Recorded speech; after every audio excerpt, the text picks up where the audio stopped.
Hi, everybody. This is Kelly Christensen, your instructor. So I've decided that it's going to be a little bit easier for me to just pre-record these lectures and then put them on YouTube and post those links for you.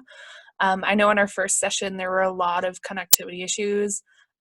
So I don't have my actual webcam going, so you can't see me, but hopefully you can hear me pretty well. As I'm posting these, if you notice anything that it's maybe not coming through really well for you, please let me know. I've tried to have my coworkers test all the videos to make sure that they look good, but there can always be small little issues. So with that, let's get started with class number 2. Exciting. I hope everyone's doing really well. I'm going to share my screen and we're going to go through the PowerPoint that is available on BB Learn. And it's on goal setting. So I'm gonna wait for it to go full screen. There we are, and we're gonna do this. Okay, so goal setting is a pretty big topic and it's gonna come in handy as all of our classes are online. I make terrible memes, but the general gist of this is that you need your goals to be specific and you want them to be thoughtful, especially now when a lot of us don't have our normal schedules going. We want to make sure that our goals give us some direction to get through the rest of this semester. So what we're going to talk about is something called an IDAHO, Idaho goal. And it's an acronym that the coaching team made up in order to help us kind of get all of the different aspects of a goal together. So the acronym stands for identify a goal, decide the duration, actualize the steps, find help and accountability, and observe your progress. So what do you want to do? How long will it take? What are the steps to complete it? What resources are available to help? And how's it going? So let's talk about step 1. Identify the goal. What do you want to do? Your goal should be specific and achievable. So an example, to complete my English 101 assignment early. There are no questions about what this goal is. You said specifically what class your assignment is a part of and that you want to accomplish it earlier. Now we could be specific about the duration, but that comes into our next step, decide the duration, right? So how long will it take? Goals need deadlines, right? We can have all of these sort of like big dreams to graduate or to get a certain job, but we also want to give ourselves a timeline to actually accomplish that goal. So you need to decide how long it's going to take. And then we want to talk about actualizing the steps. So goals can be really intimidating, especially when they're really big ones like graduating or getting a job. And breaking up a big task into smaller steps can make that goal easier to accomplish. It can make it a lot less scary to think about. So here's an example of actualizing the steps, and it's the same thing as developing an action plan. So breaking down larger tasks and projects into smaller chunks. You want to make sure that you list the steps and deadlines, and then write down barriers and solutions to those barriers. Reflect on your support and find your go-to people. So all of these things should be included in your steps. We can think of an example of this. So in coaching, we often call it an action plan, and we'll talk more about action plans in our time management lecture, but we'll kind of start with them today. So let's say that you're writing a paper. So you're going to write down your steps that go into that. So you're going to schedule an appointment with the writing center at a certain time, prepare a rough draft, submit the rough draft to the writing center, edit the draft with the writing tutor's suggestions, and submit a final draft. So one thing that you can notice right away about this action plan is that I include dates and small deadlines for myself. So maybe my initial goals deadline was the 13th. But now I've taken that long deadline and broken it up into intermediate ones to give myself a little structure. And this can help so that you don't put everything off to the last minute and then suddenly scramble to get it all done. So going into the next letter, our H, our help and accountability. What resources are available to help? So whenever you make a goal, you're never on your own. And it's important to remember that it's responsible and professional to use your resources. So this was told to us by Nancy Lubert, who was the former director of academic success for the College of Law at the University of Idaho. So I understand that it can be really intimidating to ask for help. I know when I was an undergraduate, I never liked to do it. I always felt like I had somehow failed if I was asking for help, but that's not the case. It's actually very responsible, and you'll get a lot of respect for asking for help when you're in a situation where you don't know what to do next. So here are some resources that are available to you. One is academic coaching, so I'm always here to provide help. Career services, if you're interested in finding an internship or a job, or just what sort of stuff you need to get the job that you want, Career Services is there for you. The Counseling and Testing Center is an amazing resource. I used it all throughout my graduate school. They were there for me. They helped me manage my stress, my anxiety. School can be really stressful, and they were there to help. Drop-in tutoring is an amazing resource, and it's still going on even though classes are online. We have our tutors ready and waiting to help you. The LGBTQA Office of Multicultural Affairs, and Women's Center are all places to connect with community and get support in certain areas. And then SI Pass is also an amazing resource if you need some help getting some motivation to study an especially difficult course. I highly recommend checking out SI Pass. It is also still available even though we're online. Our SI Pass leaders have adapted how they do things to make sure that they can still help students. So then our final letter in the acronym is O. Observe your progress. How's it going? This is incredibly important when you've got a really long-term goal, right? So let's say you have your 5-year plan. Just setting that goal and letting it go is one thing, but you want to check in with yourself and kind of figure out, okay, what's been working? What steps aren't working?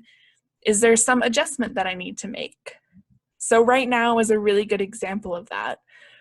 Maybe your goal was to get all of your assignments done for your courses super early, access a ton of support on campus, join clubs, stuff like that.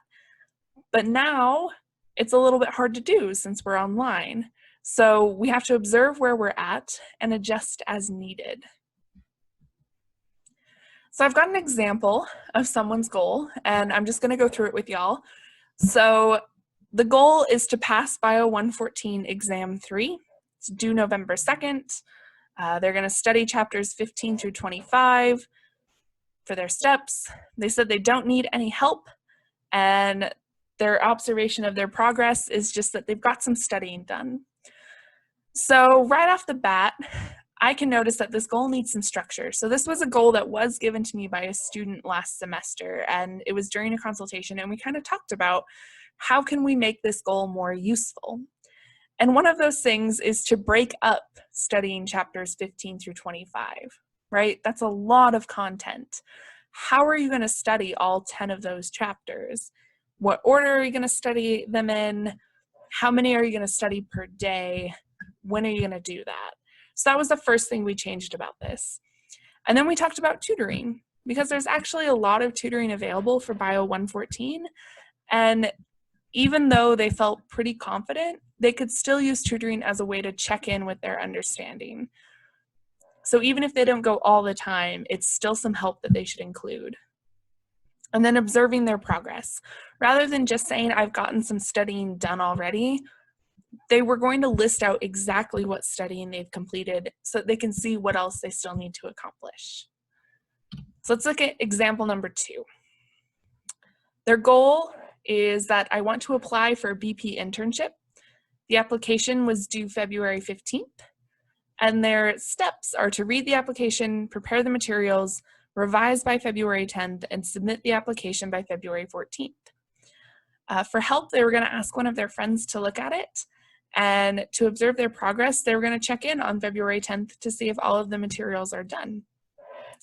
Now, this goal has a lot more structure to it, just in the fact that there's more steps. The one suggestion I would make is that they could add in some deadlines for themselves beyond just February 10th. But other than that, it's got some good structure and some good ideas to it. It's really clear what their goal is and when they need to accomplish it. And one other great thing that they included was some wiggle room. So the application was due on February 15th, but they wanted to submit it on February 14th. So they gave themselves an extra day just in case anything happened. And I think that's really smart to do. So some things to remember about goal setting is that goals provide structure and focus to anything that you're doing. And this is either in the long term or the short term. But you want to make sure that your goals are specific, from creation to execution. This means making really specific steps for yourself. And you want to find some balance. You want a goal that's challenging so that you can push yourself, but you don't want it to be unattainable, right? You don't want it to be something that you have no control over whether or not it happens. So you want to use that goal as motivation for further success. So setting a lot of small goals to reach something large is a really great way to keep motivation going.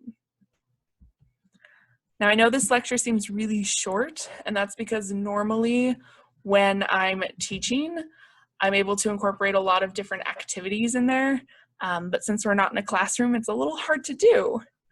So we're going to share a different screen really quick, and that is an example of a completed Idaho goal. So if you've checked out BB Learn, you've seen that we have the Idaho Go Go Goals assignment for week 1. It's worth 15 points. And all I want you to do is go through and kind of fill out this worksheet for yourself. So on the front, we give an example of kind of what we're expecting. And then I actually did another example. So you can check out my example, and then on the actual assignment, there's a spot for you to put in a blank one that you've filled out yourself. So I said that my goal was to finish recording my INTR lectures for week 4 and post to BB Learn. So in our quick change to online, I had to quickly get all of my lectures online ready. So I'm still getting a few done, but I want to get that done by the end of next week so that I'm a little bit ahead. So the steps that I have are to adapt the slides so that they have clearer instructions, upload the slides to SlideShare, record the lecture with a voiceover, edit the recording, upload to YouTube, and upload to BB Learn. And you'll notice in those steps, I gave myself some deadlines just so I had more structure. So then as far as the help and accountability, I'm going to check in with the other academic coaches to see if they have any tips on how to get clear recordings. I want to give myself an extra day for flexibility. And I'm going to have my coworkers check out the recordings online to make sure that they work and are accessible. And then to observe my progress, I'm going to set up daily reminders for each step. And notice that weeks 1 through 3 took about 3 days each to get all the lectures done. So I should pay attention to see if week 4 takes the same amount of time or if it's taking me a little bit longer. And then I want to check in with myself at the end of each day to see how my progress is. So that is all I have for our goal setting lecture. If you have any questions, please reach out to me. My email is on our syllabus, and I'll be sending some emails out for those of you that I haven't heard from yet, just to see how y'all are doing. On Friday, I'm going to post another quick video with some sort of like housekeeping tips. So we're just going to look at instructor check-ins, how to schedule those, when to schedule those, expectations, and do a little bit more BB Learn tour stuff to make sure that you know where all the assignments are and how those work. I hope all of you have a really wonderful day, and I hope you're staying safe out there and healthy. Please let me know if there's anything that I can do for you. I'm here for you. I know it's really stressful, but we're going to make it through this, and it's going to be okay. Have a great day.